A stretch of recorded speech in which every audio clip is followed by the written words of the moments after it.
Assalamualaikum warahmatullahi wabarakatuh. Inilah alasan iblis tidak mau tunduk kepada Adam. Dan ingatlah ketika kami berfirman kepada para malaikat, sujudlah kamu kepada Adam, maka sujudlah mereka kecuali iblis. Dia adalah dari golongan jin, maka ia mendurhakai perintah Tuhannya. QS Al-Kahfi 50. Allah berfirman, apakah yang menghalangimu untuk bersujud kepada Adam di waktu aku menyuruhmu? Iblis menjawab, saya lebih baik daripadanya, engkau ciptakan saya dari api sedang dia engkau ciptakan dari tanah. QS Al-A'raf 12. Perihal sujudnya malaikat dalam hal ini adalah sujud taat melayani Adam, karena tanda ketaatan pada Allah, bukan sujud menyembah sebagai ketaatan. Tapi sebatas sujud melayani, dan perintah Allah itu ditolak sekalipun oleh iblis tetap saja iblis itu sadar atau tak sadar dia tetap menjadi pelayan bagi anak cucu Adam. Itu tanda Allah Maha Kuasa, dan perintahnya sebenarnya tak bisa ditolak oleh siapapun, walau iblis berusaha menolaknya. Malaikat ketika itu diperintah untuk sujud melayani Nabi Adam dan anak cucu Adam, walau disadari atau tidak, manusia itu sudah dilayani oleh malaikat secara umum. Tak peduli Islam atau non-Muslim, semua dilayani oleh malaikat. Dalam hal spesifik manusia itu dilayani malaikat dalam ilham, pencatatan amal, pencabutan ruh, pertanyaan kubur, di akhirat kelak. Dalam setiap manusia ada malaikat yang mencatatkan amal, di mana malaikat itu mencatatkan amal manusia tanpa meminta tinta dan kertas. Tanpa manusia harus membayar serupiah pun untuk sebagai pencatat itu. Bahkan siang malam kerja mereka tiada henti. Ketika manusia meninggal dunia, malaikat akan datang membantu menarik ruhnya. Tanpa harus diundang, atau kita pesan, tanpa harus bayar, manusia akan dibawa ruhnya ke akhirat. Malaikat membawanya, tanpa kita harus sewa kendaraan ke sana jauh, mahal. Jika harus bayar, bahkan belum ada kendaraan yang sampai sana, coba kalau kita harus mencari kendaraan ke akhirat sendiri. Apa itu tidak membingungkan bagi kita jika harus berangkat sendiri sebab itu sangat jauh, dan itu tak perlu kita lakukan, karena ada malaikat yang akan membawanya dengan gratis. Jika di kubur kita mau ditanya pertanyaan kubur, kita tidak usah membawa tukang tanya, sudah ada malaikat yang menanyakan soal pertanyaan kubur itu. Jika kita disiksa di dalam kubur, malaikat juga sudah menyediakan alat pukulnya. Jadi tidak usah kita bawa alat pukul sendiri, bukankah itu sudah melayani kita? Jika kita tidak dilayani tentu untuk hal-hal itu kita harus bayar banyak, karena mana ada orang yang mau masuk ke kubur kita untuk sekedar bertanya. Di akhirat kita mendapat tempat yang enak, malaikat juga akan menyediakan tempat tinggal yang baik. Dan jika kita disiksa, malaikat juga menyediakan alat siksa yang komplit. Tak usah bayar sewa untuk alat siksanya, misal kita disiksa sampai hari kiamat, malaikat juga akan menyiksa kita tak pernah bosan. Coba manusia yang menyiksa pasti sudah bosan, dan tangannya melepuh karena terus-terusan memukuli sampai hari kiamat, pasti milih berhenti.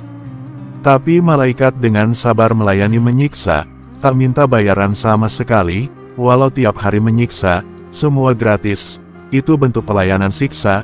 Bahkan jika kita nanti masuk neraka, malaikat akan dengan senang hati mengantar kita ke neraka, bahkan mau membantu kita melempar kita ke neraka. Misal kita kok jerih dengan ketinggian neraka, dengan senang hati malaikat akan membantu kita lompat. Dan ketika kita disiksa di neraka, coba bayangkan, karena melayani menyiksa kita, sampai malaikat itu mau-maunya masuk neraka, hanya untuk menyiksa kita. Apa ada orang mau ikutan masuk neraka walau istri, suami atau anak kita? Itu malaikat mau masuk neraka gara-gara kita masuk neraka. Mereka berusaha taat melayani kita sampai segitunya. Secara pelayanan umum itu seperti itu, dan mereka itu jangan kau kira telah dibayar nenek moyangmu sehingga mereka mau melakukan itu. Mereka itu melakukan sebagai tanda ketaatan kepada Allah. Begitu juga jika ini taat dan masuk surga, malaikat akan mengantar ke surga dan melayani kita. Segala sesuatu kita ini dilayani oleh malaikat. Sebaliknya sadar tidak sadar kita juga dilayani iblis, walau sebagai musuh. Iblis itu diperintah Allah untuk sujud melayani Adam. Dalam lahiriahnya iblis menolak, tidak mau sujud pada Nabi Adam, Karena tidak mau sujud itu iblis lantas dilaknat Allah. Perintah Allah itu sebenarnya lahiriahnya ditolak Allah. Tapi sebenarnya iblis itu secara tidak sadar memposisikan diri melayani Adam dan anak cucunya. Iblis meminta tenggang usia sampai hari kiamat, dan akan membisiki anak cucu Adam. Ada tidak manusia yang mau membisiki manusia lain, tanpa dibayar sampai seumur hidup manusia itu? Jawabnya tidak ada, tapi iblis mau membisiki anak cucu Adam sampai hari kiamat, dan untuk dibisiki itu kita tidak perlu membayar iblis. Iblis melakukan dengan tanpa kita bayar, gratis bisikinya, siang malam iblis mau melakukan. Bahkan mengerahkan tentaranya untuk membisiki seseorang, kalau kita nyuruh tentara untuk bekerja. Tentu kita jika mengeluarkan nasi bungkus, akan berapa nasi bungkus kita keluarkan selama seumur hidup kita. Tapi iblis membisikinya tanpa dibayar serupiah pun, dan iblis mau, dia tetap tunduk dalam perintah Allah, agar sujud melayani anak cucu Adam, sebagai tukang bisik. Artinya perintah Allah itu sebenarnya tidak bisa ditolak, walau kadang orang itu berusaha menolaknya.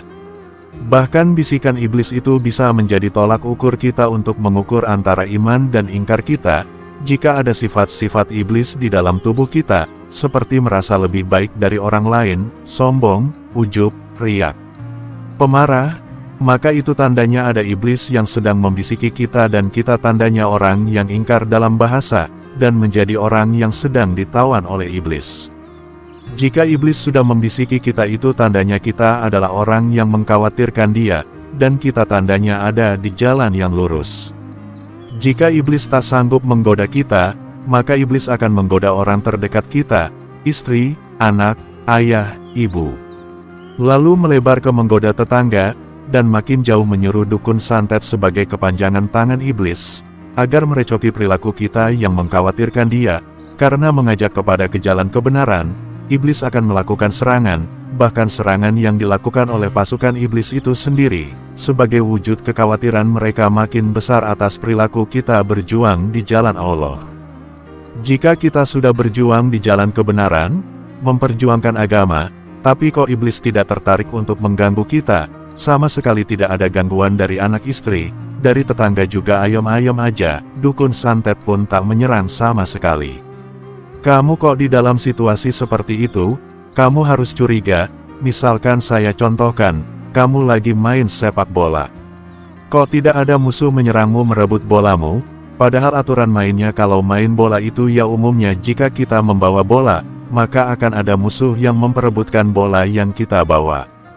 Jangan-jangan kamu main sepak bolanya tidak di lapangan bola, tapi di kamar mandi, atau lagi mimpi. Iblis itu kan janjinya akan menggoda anak cucu Adam, untuk disesatkan. Kok kamu gak digoda, gak ada orang iri dengki, gak ada yang musuhi, Nabi Muhammad SAW, yang mulia, yang paling bagus budi pekertinya, yang bergelar Al-Amin saja masih dimusuhi Abu Jahal, Abu Lahab, terusir dari kaumnya. Nabi sebelumnya juga begitu. Kalau kamu beralasan kamu tidak dimusuhi itu karena kamu bersikap baik pada siapa saja. Apa lebih baik sikapmu melebihi Rasulullah Shallallahu Alaihi Wasallam? Bahkan kamu harus curiga, jangan-jangan kamu menumpang busnya iblis, satu arah perjalanan dengan iblis sehingga dia tidak menggodamu, karena kamu sama dengan dia satu arah. Nanti kalau dia musuhi kamu, kamu bisa turun dari busnya iblis. Dunia ini perjuangan, perjalanan, sudah benarkah arah kamu menempuh? Juga sudah mati baru sadar. Ingat tidak ada kendaraan tempuh pulang pergi. Jika sudah sampai di sana, menyesal juga sudah tak ada guna, karena tak bisa kembali. Saat sekarang inilah waktunya meneliti, dan menyadari arah perjalanan. Karena kalau sudah terlalu jauh ke akhirat tak ada jalan kembali. Introspeksi, semoga bermanfaat.